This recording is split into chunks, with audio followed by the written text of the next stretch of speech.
online. Should be available online. Yes, this should be available on the sort of web CT site. Yeah. Hi, good afternoon. I'm going to talk about climate change as Rita talked about carbon emissions. The same problem, but looking at the problem from a different angle.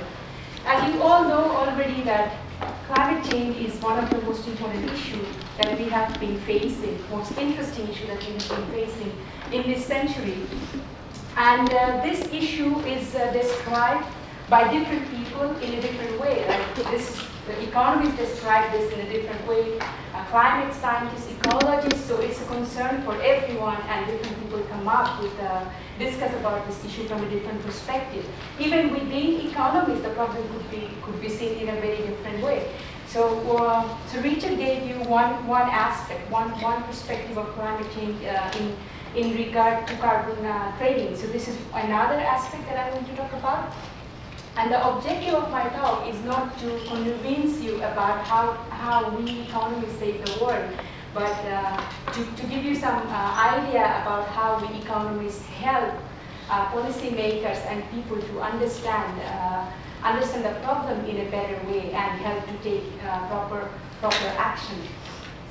So before I show you before I take you to the explicit climate change problem, I want to discuss something about the non-market valuation. Is the specific valuation technique that I'm going to talk about in the context of climate change. So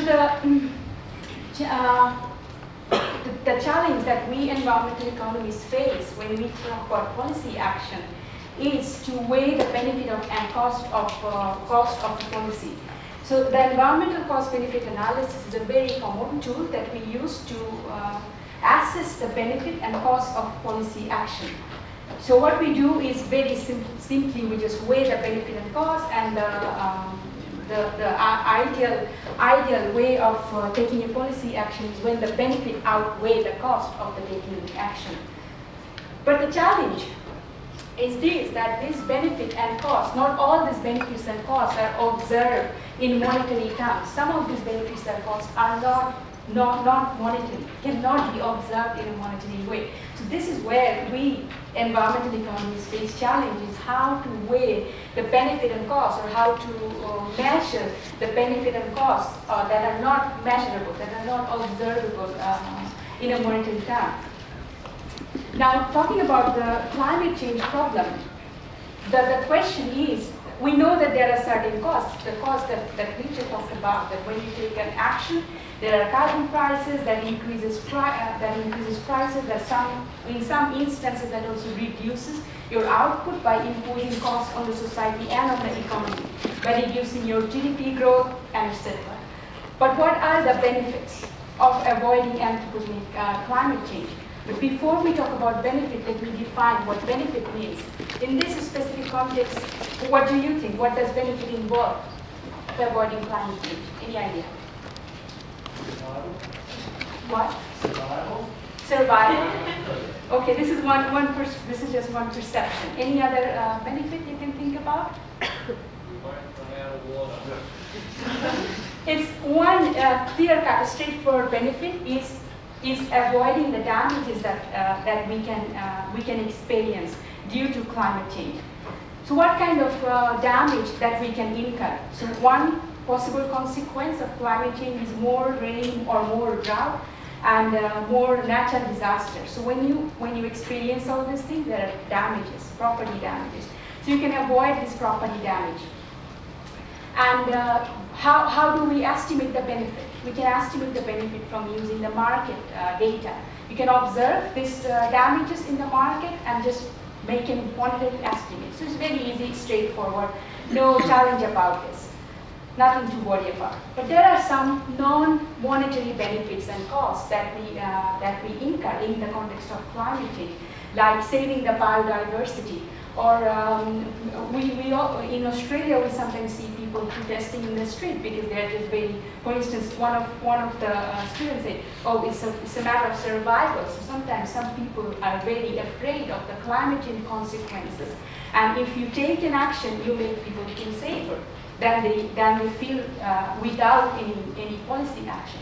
So that are also some benefits, but unfortunately, these benefits are not observable in the market. So how do we measure this? But this is again significant amount of benefits that society obtain from a policy action. So how do we measure this? That's the challenge we environmental economists face. And this is where the non-market valuation techniques come into the picture. We measure these unobservable benefits using the non-market valuation techniques. The objective of this slide is to show you, just to show you that there are different non-market valuation techniques available, but I'm only going to talk about choice experiment method, which is very fashionable these days, and very, very technical and also very stylish to talk about using choice experiment method. So I'll show you very briefly what choice experiment is and how a choice experiment can be applied in a climate change context. So in Australia, it's a heated policy debate, and especially this year, last year you have seen during when there's an election year, there was a heated policy debate about climate change. It's to act or not to act. So if you act, there are benefits, there are costs. If you don't act, no benefit, no cost, but there are costs from the damages. But if you act, so there are substantial benefit and cost. Now the question is whether to act or not, whether the benefit is greater than the cost or not. So this is something, this is where we environmental economists play a role. We come up with numbers, we try to estimate benefit, estimate cost, show the policymakers the numbers, and then help them to make policy. So this is, in this context, I'm going to show you my PhD research, which is about household preferences for combating global warming. It's me and my supervisor, we're planning this research. And what I'll try to show you how this research is going to work out and how this research will help us to understand the climate change policy in Australia. So before I go to the research, I'll give you some background about Australian carbon emission in the world. Just in 2007, this came up that Australia is the worst polluter in the world. And that's the source. If you want to go and check, then this is the source. And Australian household emits 1/5 of this total Australian greenhouse gas. And do you have any idea about what could be the sources of household greenhouse gas emission? You are all part of the household. Through your day-to-day activities, you emit greenhouse gas in the atmosphere, and that's 1/5 of the total Australian greenhouse gas. Any clue what it should be? Just about everything you do in your house. Electrical appliances. Electrical appliances, motor driving. I'll show you a chart. It's probably not very visible, but travel and shopping, personal business, recreation. So this chart is provided by Australian Greenhouse Office. According to this chart, it says traveling using your motor vehicle costs 23% of the total greenhouse gas emission. And then water heating, home heating and cooling, fridge, refrigerator, and electric appliances. Of course, it mainly comes from electric appliances and motor vehicle use. Now the question is, so the question is this. Now the issue is this, that household is one of the key polluters in the economy.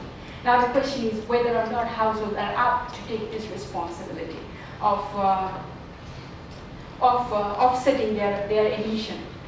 So this is again a very different perspective than what Richard talked about, which is compulsory carbon trading scheme. But this is a very different part of carbon trading, which is a voluntary carbon offset scheme. There's a voluntary carbon market scheme exists in Australia. I'm not sure you are aware of this. Have you ever heard about this word, carbon neutrality, voluntary carbon offset? So there's a voluntary carbon offset market emerged in Australia. And what is the role of this voluntary carbon offset market?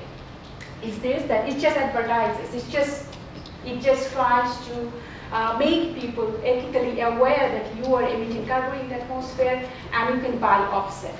So there is, and this voluntary carbon offset market is growing. Why we call it voluntary? Because there is no legal binding on the households or the business to offset their carbon, but it just stems out from ethical responsibility. So there are different carbon offset schemes. You can spend money on forestation.